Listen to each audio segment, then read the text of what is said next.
bulan Ramadan yang berkah, kemudian Al-Quran itu sendiri, ini sangat berhubungan dengan kegiatan-kegiatan keagamaan, kegiatan-kegiatan yang terkait dengan umat Islam. Berkah, kata berkah itu kan agak kata yang sudah tidak asing lagi bagi umat Islam, ya, karena kata berkah ini sudah menjadi doa langganan umat Islam, ya.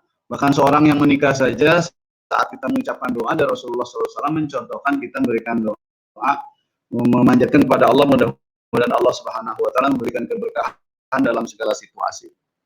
Barakallahu laka wa baraka alaik. Mudah-mudahan diberkahi hidupnya saat menjalin dan membina rumah tangga, baik dalam keadaan bahagia maupun mungkin dalam keadaan susah dan bahagia tetap berkah. Jadi seolah-olah kata berkah ini menjadi sesuatu yang sudah common word, jadi sudah menjadi kata-kata yang atau istilah ucapan yang bisa jadi bukan hanya umat Islam menggunakan kata berkah. Semoga berkah, bahkan sudah dicerat dalam bahasa Indonesia. Mungkin bisa jadi juga banyak di antara kita nggak tahu apa itu berkah, gitu kan. Miskin tapi berkah, nggak banyak duit tapi berkah. Nggak tahu tuh bisa dipahami nggak kira-kira nggak punya duit tapi berkah, gitu. Miskin tapi berkah itu, ya. Jomblo tapi berkah, kira-kira gimana tuh? Ya, jomblo tapi berkah katanya, ya. Jadi kata berkah ini dalam bahasa Arab itu terambil dari 3 suku kata. Jadi kata huruf ba, ro dengan kaf. Kalau kemudian kita buka misalkan kitab Al-Asfahani, Ar-Raghib Al-Asfahani yang menjelaskan mufradat Al-Quran di halaman 41 jilid pertama, beliau menjelaskan bahwa kata bark, buruk itu asalnya bermakna sodrul ba'ir. Sodrul ba'ir itu artinya dadanya onta, ya, dada onta, karena onta itu kalau duduk itu mesti menggunakan dadanya, ya. Itu mabruk artinya dia sedang duduk, onta sedang duduk. Ada sabda Rasulullah SAW yang melarang umat Islam kalau bersujud itu seperti duduknya onta. Jadi tangannya ini diluruskan rata dengan tanah, dengan tempat sujud, tidak boleh, ya. Itu menyerupai hewan ketika mereka duduk. Itu diambil dari kata barokah. Kemudian kata birkah itu bermakna bak. Kenapa bak disebut birkah? Karena disitulah tempat menetapnya air. Nah, dari sinilah barangkali bisa diambil bahwa kata berkah itu awalnya memang bermakna para ulama untuk mana subut, menetap pada sesuatu. Dan para ulama kemudian mendefinisikan bahwa maksud dengan berkah adalah subutul khairil ilahi. Ya, tetapnya, eksisnya, adanya keberkahan atau kebaikan-kebaikan yang Allah Subhanahu wa Ta'ala datangkan. Jadi berkah itu khusus, ya, kebaikan yang didatangkan dan diberikan oleh Allah Subhanahu wa Ta'ala. Jadi nggak salah miskin tapi berkah. Banyak juga orang kaya nggak berkah, duit banyak, tabungan banyak, ya kan, deposito di mana-mana, tapi hidupnya susah terus, penyakit datang terus, kagak sembuh-sembuh, mati belum sempat menikmati hartanya. Bisa jadi begitu. Tapi ada orang miskin berkah, sekali makan kenyang, ibadah tetap rajin, ya kan, hari itu dapat 10.000 tapi semua bisa makan, itu berkah. Dari mana? Ada hal-hal yang kebaikan dari Allah Subhanahu wa Ta'ala, tidak semuanya bisa diukur dengan ukuran manusia. Tidak semuanya. Mungkin bisa kita sering mendengar, kerap kita mendengar ada orang kaya dengan mobil mewah. Di mobil mewah yang serba enak itu dia melintasi sebuah jalan, dia melihat ada gelandangan, tidur nyenyak di pinggir jalan. Ya, tidur nyenyak di pinggir jalan. Kok bisa? Nggak ada AC, kena angin malam, bisa tidur nyenyak. Sementara dia di ruangan yang enak, nyaman, ada penjaga, tidurnya nggak nyenyak-nyenyak. Nah, ini barangkali yang disebut dengan kebaikan ilahi. Ya, kebaikan ilahi itu tidak diukur bahwa seseorang itu punya duit banyak, harta melimpah, tabungan banyak, deposito di mana-mana, kenyamanan di mana-mana, rumah mewah, mobil, bukan. Jadi keberkahan ini rahasianya adalah tubuhul khairil ilahi. Hanya Allah yang bisa memberikan. Jadi jangan usah khawatir, keberkahan itu berarti ukurannya bukan apa yang kita punya, keberkahan itu bukan harta yang kita punya, kemewahan yang kita punya, tetapi keberkahan itu datangnya dari Allah Subhanahu wa taala. Maka jika keberkahan itu datang dari Allah Subhanahu wa taala, maka yuk kita raih Allah Subhanahu wa taala, dekati Allah Subhanahu wa taala yang memberikan keberkahan. Nah, sobat iman yang dimuliakan Allah Subhanahu wa taala, sobat kajian yang dimuliakan Allah Subhanahu wa taala, maka dalam hal ini bulan Ramadan disebut bulan penuh berkah itu karena memang jika kita mendalami, kita masuk ke dalamnya, kita kemudian terlibat di dalamnya, memanfaatkan kehadiran dan kedatangan bulan Ramadan sebaik-baiknya, menyambut Ramadan dengan sebaik-baiknya, menyambut Ramadan dan mengisi Ramadan dengan banyak kegiatan ibadah, maka itulah keberkahannya. Ya, maka itulah keberkahannya. Kenapa? Karena ketenangan itu, keberkahan dan kebaikan dari Allah Subhanahu wa taala tidak datang karena fasilitas Ramadan dengan mudah. Oh, karena kita selalu di masjid, ya, apa namanya, dengan sajian sahur yang mewah, dengan buka puasa yang enak, bukan. Tetapi keberkahan itu datang dari Allah Subhanahu wa taala. Bisa jadi kita sekarang ngumpul di rumah mungkin berkahnya lebih besar. Setuju? Bisa jadi kita banyak ngumpul ya dengan kawan-kawan, dengan teman-teman, ya, dengan apa namanya, bahkan kalau sekarang banyaknya di rumah nih dengan istri kita, dengan anak kita, bisa jadi keberkahannya lebih banyak. Kenapa?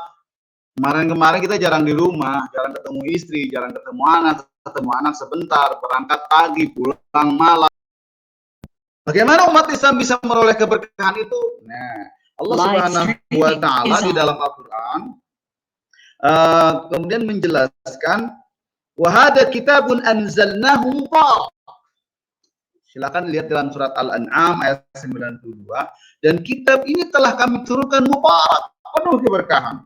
Musaddiqul ladzi baina yadayhi, yang membenarkan apa yang ada di hadapan kalian. Di ayat lain Allah Subhanahu wa taala mengatakan hadza kitabun anzalnahu mubarak, dan ini kitab telah kami turunkan dan penuh keberkahan. Bagaimana caranya bisa meraih keberkahan dari kitab yang Allah turunkan dan penuh keberkahan itu?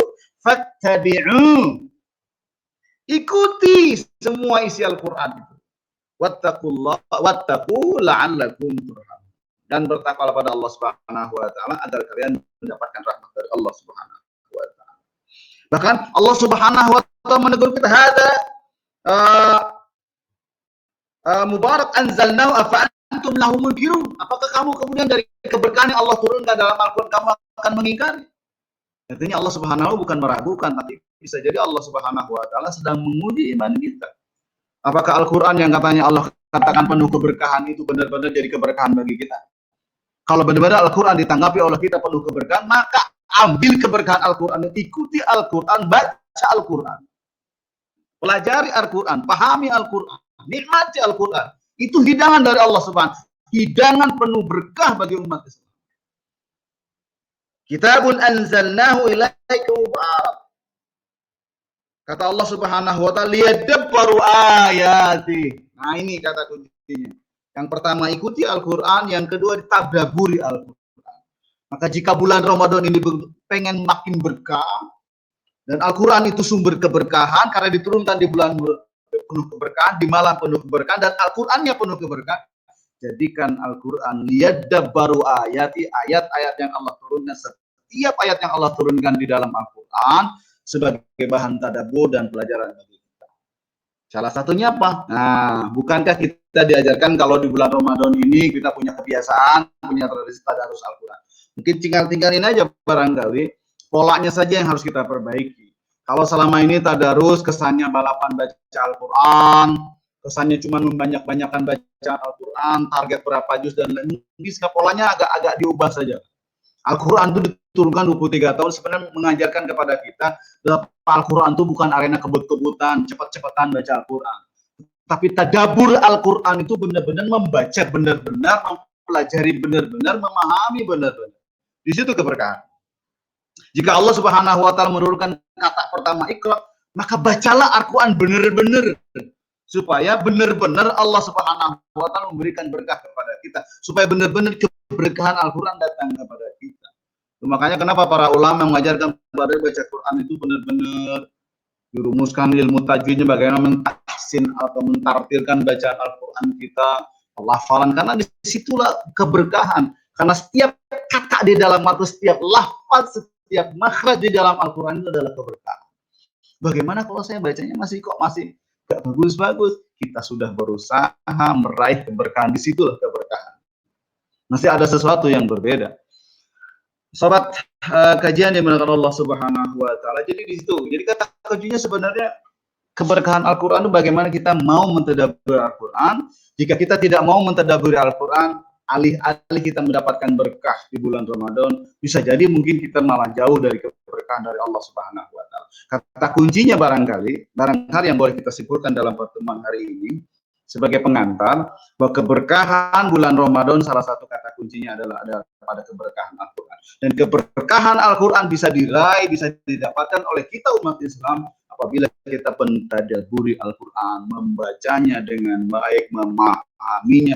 Bahkan Rasulullah SAW bersabda, khairukum man ta'allama al-Qur'ana wa 'allamahu. Yang pertama kata Rasulullah SAW, orang terbaik itu yang mau belajar Al-Quran. Dan proses kedua, selain dia belajar Al-Quran, membaca dengan baik, memahami dengan baik, bisa mengamalkan dengan baik, dan salah satu mengamalkan Al-Quran dan penuh keberkahan itu, berkah selanjutnya yang bisa diraih adalah mengajarkan kembali Al-Quran.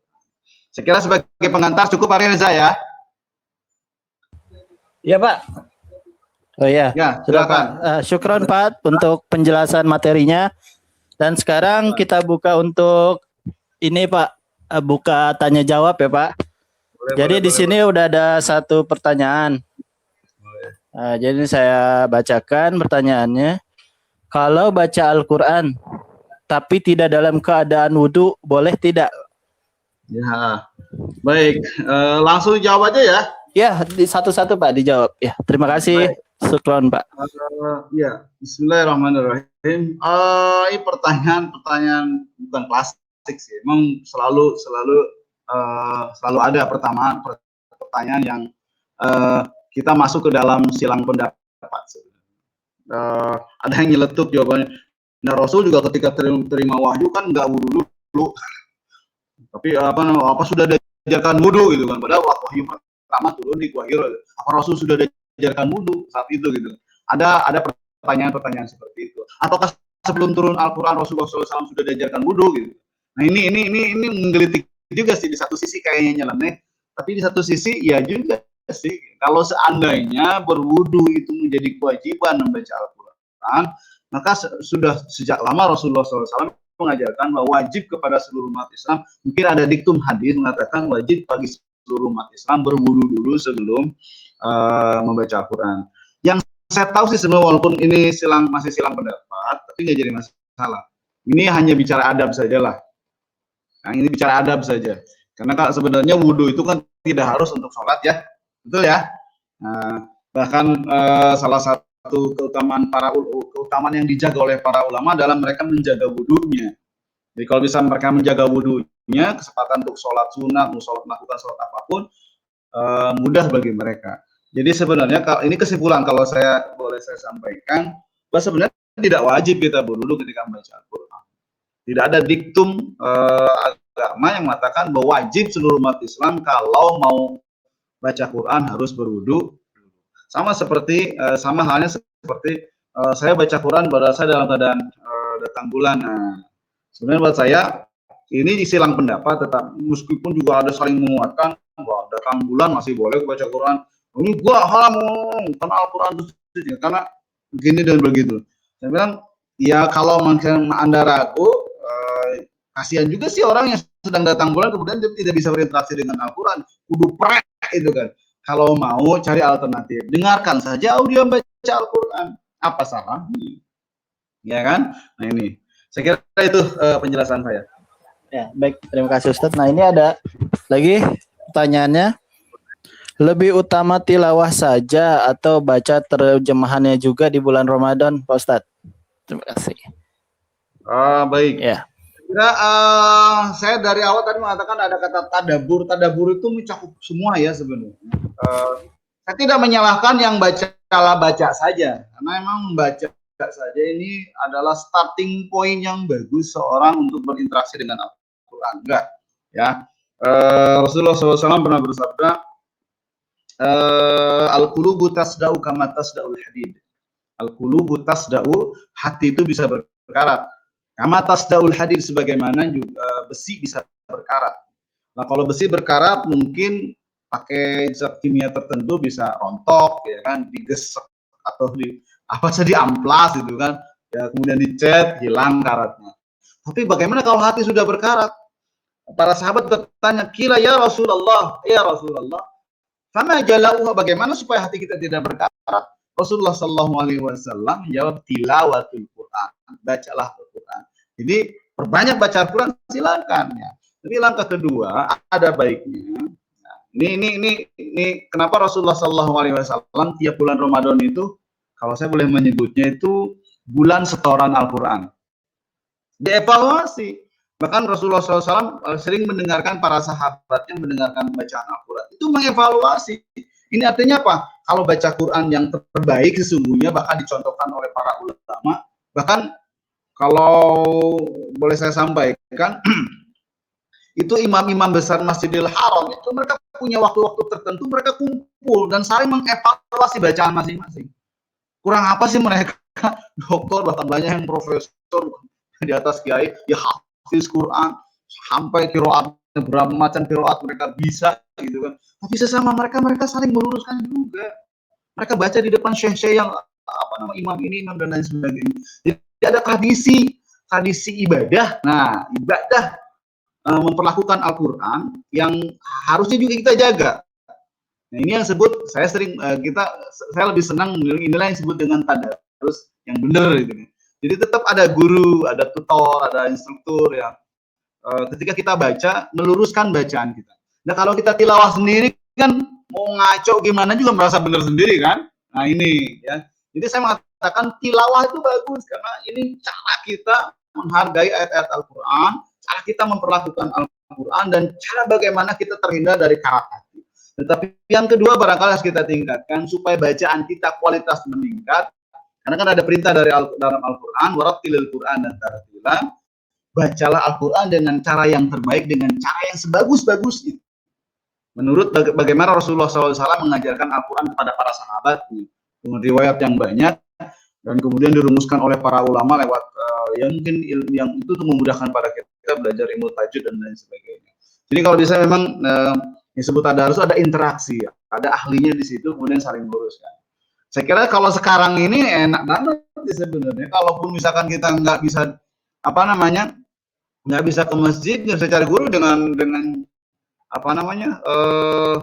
teknologi virtual, digital kayak sekarang ini kan memungkinkan kita bisa tadarus ya, tadarus online, bareng-bareng ngaji, ada yang baca satu, kemudian ada yang meluruskan, mendengarkan, kemudian meluruskan. Ya, oke. Next. Ya, terima kasih Ustadz. Dan ini ada pertanyaan lagi Pak Ustadz. Kafarot, Pak Ustadz, tentang kafaroh. Nah, jadi kan kafaroh itu sebagai penghapus dosa ya, terhadap perilaku kita yang menyimpang kepada syariat. Nah, untuk hukum pertama, landasan hukum kafarot itu awalnya dari mana sih Pak Ustadz? Iya. Jadi kata-kata kafarot, kifarat ya, orang bilang kifarah ya kan.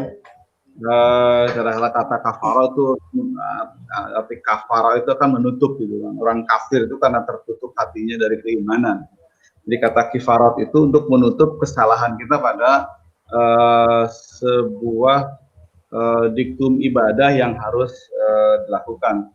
Misalnya yang paling populer itu ini ada dicontohkan oleh Rasulullah SAW. Jadi ada diktum hadis, dalam hadis menyatakan bahwa untuk satu kesalahan tertentu pelanggaran syariat kifaratnya begini dan begini. Jadi itu dicontohkan oleh Rasulullah SAW. Orang yang mohon maaf bersenggama misalkan di siang hari bulan Ramadan, itu dia harus membebaskan hamba sahaya, memberikan makan orang yang miskin dan seterusnya dan seterusnya. Ya, itu kata kifarat ya.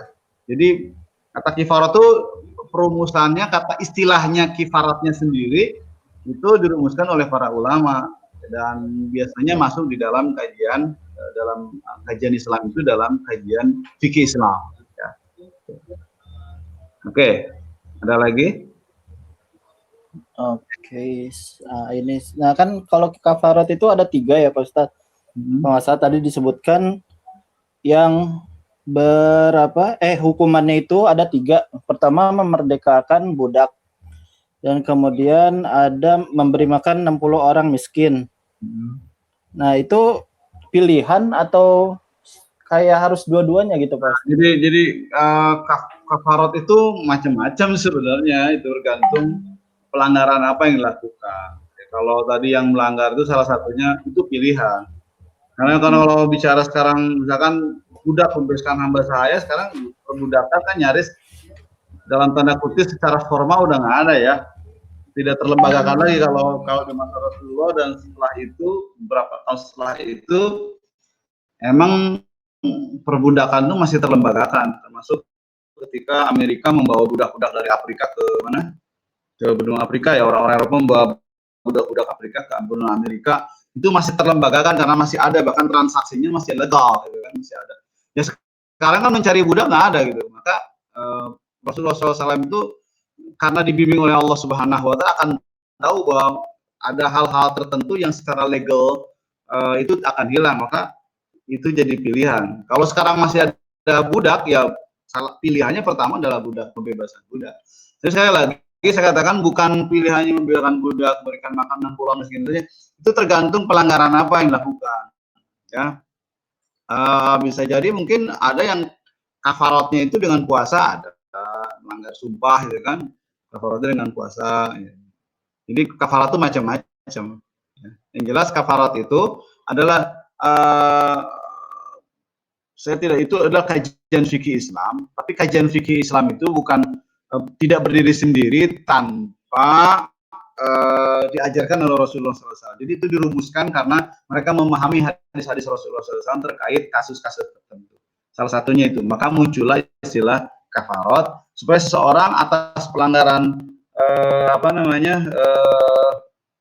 dosa-dosa tertentu kemudian dia bisa bersih dari dosa. Termasuk hudud ya, hudud itu sebenarnya adalah bagian dari kafarat. Hudud ya, penegakan syariat, misalkan orang berzina dan lain sebagainya, itu sebenarnya bagian dari kafarat. Zina bujang dengan bujang 100 kali jilid, 110 itu kafaratnya gitu, dari diajarkan dalam Islam. Hanya kalau kita masuk ke dalam kajian ini memang bersentuhan dengan banyak persoalan, termasuk utamanya barangkali di Indonesia. Karena tidak ditegakkan hukum Islam, itu kan berhubungan dengan hukum positif, bahkan mungkin orang kadang dihubung-hubungkan dengan hak asasi manusia dan lain-lain sebagainya. Ya, tidak perlu sih sebenarnya bagi kita dikaitkan sampai ke situ. Tapi yang jelas itu adalah bagaimana Allah Subhanahu Wa Taala membersihkan kita dan menjaga kita agar manusia tetap lurus, manusia tetap sesuai dengan keinginan Allah. Tapi Allah tahu bahwa manusia itu kadang-kadang nggak kuat.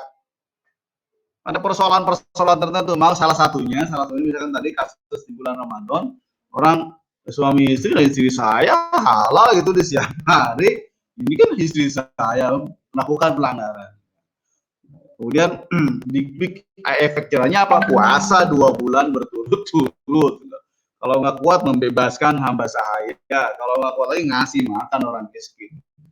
Itu pilihan dari Allah Subhanahu luar biasa supaya kita tetap bisa menjalankan dengan sebaik-baiknya dan bagaimana cara Allah Subhanahu wa taala menyayangi kita. Ya. Oke. Gitu ya. Nah, ini ada lagi pertanyaan Pak, ini kita buka sampai 10.30. Apa-apa ya, Pak? Ya. Jadi ini ada pertanyaan, kalau baca Quran memakai handphone itu boleh tidak? Ya. Saya kira saya coba cari banyak referensi ya, beberapa ustaz, beberapa kajian, beberapa kiai ya nggak jadi masalah. Ya, baca Quran. Toh yang disebut dengan teks Al-Quran sesungguhnya kan terpelihara di Lauhul Mahfuz. Ya, terpelihara di Lauhul Mahfuz. Dan semua saya kira sampai saat ini saya lihat ulama-ulama yang yang masyhur mengatakan baca Al-Quran dengan dengan handphone itu sesuatu yang itu fasilitas. Dan itu Islam tidak anti teknologi. Islam itu justru kompatibel di skala zaman. Jika ada anasir-anasir zaman yang bisa dimanfaatkan untuk kita beribadah, kenapa enggak? Jadi jangan antipati doa. Al-Quran itu harus betul. Dan aslinya sebenarnya Al-Quran itu kan tidak ada yang tertulis begini kan, semua aslinya Al-Quran itu adalah dihafal. Aslinya Al-Quran itu adalah dihafal karena Al-Quran teksnya itu bukan teks yang kita baca saat ini sesungguhnya, tapi teks yang dipelihara oleh Allah Subhanahu wa Ta'ala.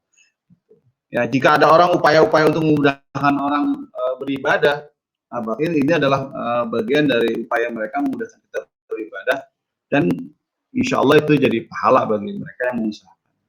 Ya. Oke. Ada pertanyaan selanjutnya. Nah, ini kan ada kalau berdoa. Nah, berdoa yang mustajab itu ketika sebelum berbuka atau pas berbukanya sih Pak Ustadz gitu. Oh iya. Pertama barangkali harus ini dulu adalah jangan kita selalu berbicara waktu ya. Sebenarnya kapanpun kita berdoa, yakinlah bahwa ud'uni astajib lakum, itu satu. Berdoalah padaku dalam Al-Quran begitu. Yakinlah bahwa Allah Subhanahu wa Ta'ala, bahkan dalam sebuah hadis katakan berdoalah padaku dan kamu itu yakin Allah akan mengijabah. Jadi artinya apa? Yang pertama kita berdoa itu ya harus yakin. Kalau nggak yakin, ijabah kagak ya? Gampang ya udah. Ya Allah Subhanahu wa Ta'ala sesuai sangkaan kita. Dia nggak mau diijabah berarti dia galau itu. Nggak yakin sama saya. Dia berdoa sama saya tapi nggak yakin diijabah sama aku gitu. Ya Allah sendiri, Rasul mengatakan begitu. Berdoalah pada Allah dan Anda tuh yakin diijabah, itu aja selesai. Bagaimana cara Allah mengijabah doa kita itu terserah Allah.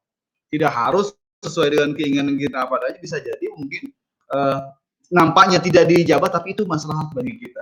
Begitulah cara Allah Subhanahu wa Ta'ala mengijabah doa-doa kita.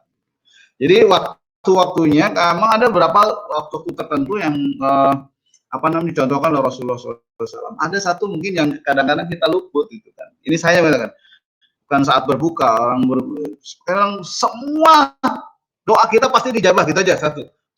Kapanpun itu pasti dijabah. Tapi ada saat-saat tertentu yang jarang orang mau berasyik masuk berdoa di situ.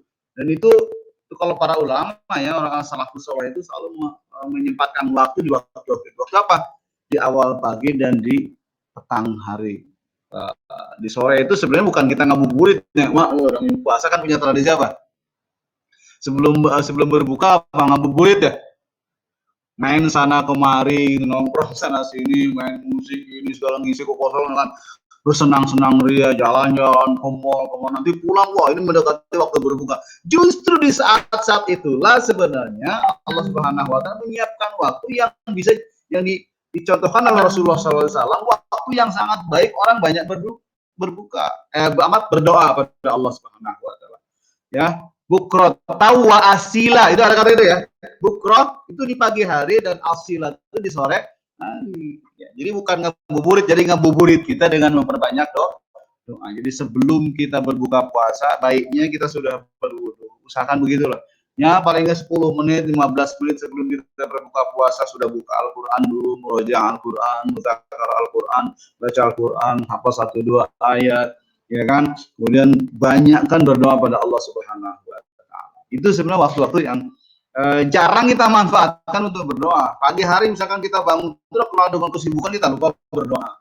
Ya, gimana kita berdoa kan kita sedang sibuk, sedang di perjalanan. Perjalanan kita bisa sambil berdoa bisa. Yang jarang dimanfaatkan lagi naik motor, lagi naik mobil, kita umumkan berdoa pada Allah Subhanahu wa Ta'ala. Jadi semua waktu insya Allah mustajab. Cuma ada waktu-waktu tertentu yang disukai oleh Rasulullah SAW, yang dicintai oleh Rasulullah SAW, kita jarang meluangkan waktu di situ berdoa. Begitu kira-kira. Oh ya, Nah, lanjut ke pertanyaan selanjutnya terkait ini niat, Pak Ustadz. Salah satu rukun puasa adalah niat. Nah, untuk niat itu bagusnya dilafazkan per hari atau buat sebulan itu boleh. Seperti itu. Ini ya baik, perdebatan tentang niat itu memang panjang ya, sampai saat ini memang nggak selesai, ini bergantung pemahaman. Sebenarnya kalau dikembalikan lagi pada definisi dasarnya, tempatnya niat itu di hati. Tidak akan ada perdebatan situ mau dilafazkan tidak dilafazkan. Di tempatnya niat itu di dalam hati. Pertanyaannya, jika di tempatnya niat di dalam hati, apakah perlu diucapkan lagi? Oh, harus tergantung. Kalau tidak diucapkan sah tidak? Ya pasti sah, karena tempatnya niat itu di dalam hati. Termasuk sholat nih ya, ada yang ngomong harus usolin, itu wajib kau usolin. Yang wajib tuh niatnya apa usolinya, kan itu pertanyaan. Ternyata tidak ada satupun yang membantah kalau saya nggak pakai usoli, misalkan, tapi saya niat sholat, menjaga-jagaannya saya sudah wudhu, sudah menghadap kiblat, apa nggak sah sholat saya? Enggak sah. Kenapa? Baca usoli itu hanya membantu lisan, membantu hati. Gitu. Ya, ini argumen, artinya tempat niat itu di dalam hati. Saat kita bangun bersahur itu sudah berniat. Jadi sebenarnya ketika datang bulan Ramadan kita sudah menyuruh besok kita itu sebenarnya kita bangun subuh dengan sahur kan orang niatnya Pak berpuasa. Jadi apa namanya buat saya tidak perlu ada perdebatan di awal Ramadan setiap hari dan lain sebagainya. Semua perbuatan melekat padanya niat. Itu makanya hadis pertama di Sahih Bukhari dari Umar itu innamal a'malu binniyati. Karena semua amal itu setiap perbuatan yang sengaja dilakukan pasti melekat niat. Kalau sudah melekat niat, itu perlu diucapkan nggak? Ya nggak perlu. Kenapa? Kita mau makan, pas lapar, kita pasti nyamperin makanan. Niat nggak? Itu niat, sudah melekat padanya niat mau makan. Mules, pasti perginya ke WC. Kenapa? Ya niat. Kenapa? Niatnya di mana? Apakah ketika di depan WC kemudian kita lafazkan tok, saya niat mau buang air karena sudah nyerentak mules gitu kan. Tolong yang di dalam segera keluar. Kan mungkin dianggapnya aneh gitu. Itu barangkali ya. Jadi kita tidak perlu jadi perdebatan di situ kalau mungkin terbiasa, mungkin sedang melatih. Ya kan, nawaitu shauma godin, dan saya tidak mau bersuuzon. Tapi kalau ada yang mengatakan bahwa wajib pengucapan itu, saya tidak setuju. Kalau yang mengatakan wajib mengucapkan nawaitu shauma godin, saya tidak setuju karena pokok dasar tempatnya niat ada di dalam hati. Yang kedua, lafaz nawaitu shauma godin, kalau dikatakan itu wajib, itu tidak ada dalam contoh Rasulullah SAW. Mohon maaf kalau saya harus tegas mengatakan Rasulullah SAW tidak pernah nyontohin kalau Rasulullah SAW apabila idza soma hadukum falyaqul nawaitu soma, tidak ada lafaz itu di hadis Rasulullah SAW manapun. Silakan cari di hadis sahih maupun nggak tahu hadis dhaif ya. Setahu saya di kitab-kitab hadis yang masyhur, kutubus sitah, kutubul asar, tidak ada hadis yang mengatakan bahwa pengucapan nawaitu shauma godin itu bagian dari. Sebab apa? Sebab tempatnya niat itu di dalam ya, sengajakan saja kita beribadah itu pasti sudah ada niat di dalamnya. Itu saja barangkali. Koleksi saja macam-macam ibadah kalau kita lakukan itu pasti sudah ada niatnya di dalam. Ya, saya kira begitu. Ya. Oke, next. Karena untuk ibadah sholat di bulan Ramadan itu apa saja ya Pak Ustadz? Mungkin boleh disebutkan detail biar saya mencoba untuk terapkan di bulan Ramadan ini. Baik, sebenarnya kalau kita lakukan yang wajib-wajib saja dan yang sunnah-sunnah yang pokok saja sebenarnya sudah cukup. Sama seperti di bulan-bulan sebelumnya, cuma kelihatannya bulan Ramadan ritmenya lain. Kepengen orang semangat ya ini nggak dipungkiri, makanya ketika ada coronavirus ini banyak yang menyayangkan banget kita nggak boleh ke masjid, padahal apa? Lagi religius ya gitu kan, pengen ke masjid Saban hari juga jarang ke masjid, nggak mau ke masjid, tiba-tiba Ramadan biasanya rajin ke masjid, sekarang terhambat harus di rumah gitu kan. Biasanya setahun sekali paling enggak mau ke masjid, sekarang setahun sekali pun jadi enggak gitu kan. Banyak sebenarnya apa namanya, mungkin nanti di audiens sobat kajian yang bakal Allah Subhanahu wa taala. Nah, ini selain sholat wajib, lakukan sholat wajib dengan baik.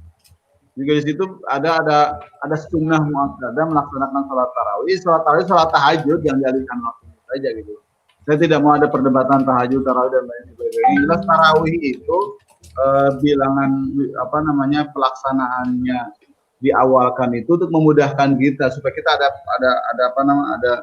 ada masa istirahat untuk mempersiapkan masa sahur. Sebab kita dilarang begadang sebenarnya. Sepanjang malam kita nggak tidur, itu siang hari pakai molor, itu dipakai bobo gitu kan. Islam tidak mencoba begitu. Malah memang diciptakan Allah Subhanahu untuk beristirahat. Nah, kemudian ditarik waktunya diawalkan, kan sebenarnya buat pilihan diawalkan, ditengahkan atau diakhirkan. Ya, kalau diawalkan setelah sholat isya kita langsung melaksanakan sholat tarawih, kalau di tengah kita sempat tidur sebentar dulu, nah malam kita bangun, atau diakhirkan menjelang kita sahur, kita melaksanakan sholat tarawih. Itu kalau didawamkan saja, itu jangan tinggalin lah, ya kan? Ada lagi misalkan sholat apa namanya, setiap kali kita berwudu manfaat. Maka sebenarnya kalau saya senang sih, kalau setiap kali sholat kita memperbaharui wudu di situ. Kenapa? Karena ada kesempatan kita untuk melaksanakan sunat syukrul wudu namanya. Ya, syukrul wudu. Cuman satu barangkali kalau sekarang nggak ke masjid nih, karena masjid-masjidnya di lockdown, kita kesempatan untuk sholat tahiyatul masjidnya nggak ada, sebab nggak ada sholat tahiyatul bait ya. Ya pokoknya wudu dawam, kan setiap kali wudu kita sholat 2 rakaat. Nah, ada waktu duha, meskipun ada silang pendapat sholat duha tidak boleh dawamkan menurut saya, karena Rasulullah SAW ada mencontohkan sholat duha, laksanakan sholat duha. Ya, 2-4 rakaat silakan. Ya, lain-lainnya banyaklah berdoa dan banyaklah baca Al-Quran. Zikir yang sebanyak-banyaknya menurut saya yang paling sederhana sebenarnya dengan baca Al-Quran ya. Zikir sebanyak-banyaknya ya. Dan berzikirlah kepada Allah Subhanahu dengan sebanyak-banyaknya baca Al-Quran, karena salah satu penamaan Al-Quran dalam Al-Quran sendiri Allah menyebutnya sebagai al-zikir. Jadi banyak-banyak berzikir artinya banyak-banyak baca Al-Quran. Otomatis orang baca Al-Quran pasti berzikir. Ya, oke. Next. Ini mungkin udah selesai ya Pak, udah nggak ada pertanyaan lagi. Nah, sebagai penutup mungkin bisa dari Pak Ustadz doa supaya ya kita juga semangat lagi puasanya dan bisa jadi inilah pemenang di akhir Ramadan nanti. Sobat iman yang bahkan Allah, sobat kajian, sobat iman yang bahkan Allah Subhanahu wa taala, ini keberkahan yang istimewa dibanding Ramadan kita lalui. Biasa kita berkumpul di masjid, ketemu taman, ketemu sahabat, ketemu komunitas yang banyak. Sekarang justru kita berkumpul dengan keluarga kita, dekat dengan istri atau dengan ibu, ayah, dengan anak-anak kita, keluarga terdekat kita. Ini saatnya kita mendulang berkah yang lebih besar lagi di sisi Allah Subhanahu wa taala. Merajut kebersamaan dengan keluarga kita. Yang mudah-mudahan Allah Subhanahu wa taala memberikan keberkahan yang banyak, tetapi ingat bahwa keberkahan itu datangnya dari Allah, dan keberkahan itu adalah subutul khairil ilahi, jadi tetapnya lahirnya keberkahan dari kebaikan dari Allah Subhanahu wa taala. Jadi Allah yang akan memberikan keberkahan. Mudah-mudahan Allah Subhanahu wa taala memenuhi. Tetapi ingat bahwa keberkahan dari Allah Subhanahu wa taala Allah bukukan di dalam Al-Qur'an. Jadi kita membaca, mengkaji, mempelajari, memahami dan mengamalkan Al-Qur'an, itulah keberkahan yang sesungguhnya. Jadi kalau kita ingin mendapatkan keberkahan, kaya, miskin, jauh dari Al-Qur'an, maka jauh dari keberkahan Allah Subhanahu wa taala. Jadi mau dapat berkah, dekati Al-Qur'an. Baik, kita sempurnakan dengan sama-sama berdoa kepada Allah Subhanahu wa taala. Semoga Allah Subhanahu wa taala tetapkan banyak kebaikan kepada kita. Alhamdulillahirabbil alamin, hamdan syakirin, hamdan na'imin, hamdan yuafi ni'amahu wa yukafi mazidah. Allahumma shalli wa sallim ala nabiyyina Muhammadin wa ala alihi wa sahbihi ajma'in. Allahumma barik lana fi hadha asy-syahr. Allahumma barik lana fi hadha asy-syahr.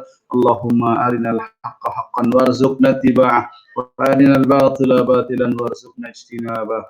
ربنا هب لنا من أزواجنا وذرياتنا قرة أعين واجعلنا للمتقين إماما اللهم أرنا الحق حقا وارزقنا اتباعه وأرنا الباطل باطلا وارزقنا اجتنابه ربنا آتنا في الدنيا حسنة وفي الآخرة حسنة وقنا عذاب النار وقنا عذاب النار وقنا عذاب النار وصلى الله على نبينا محمد وعلى آله وصحبه أجمعين سبحان ربك رب العزة عما يصفون وسلام على المرسلين والحمد لله رب العالمين. Assalamualaikum warahmatullahi wabarakatuh. Waalaikumsalam warahmatullahi wabarakatuh.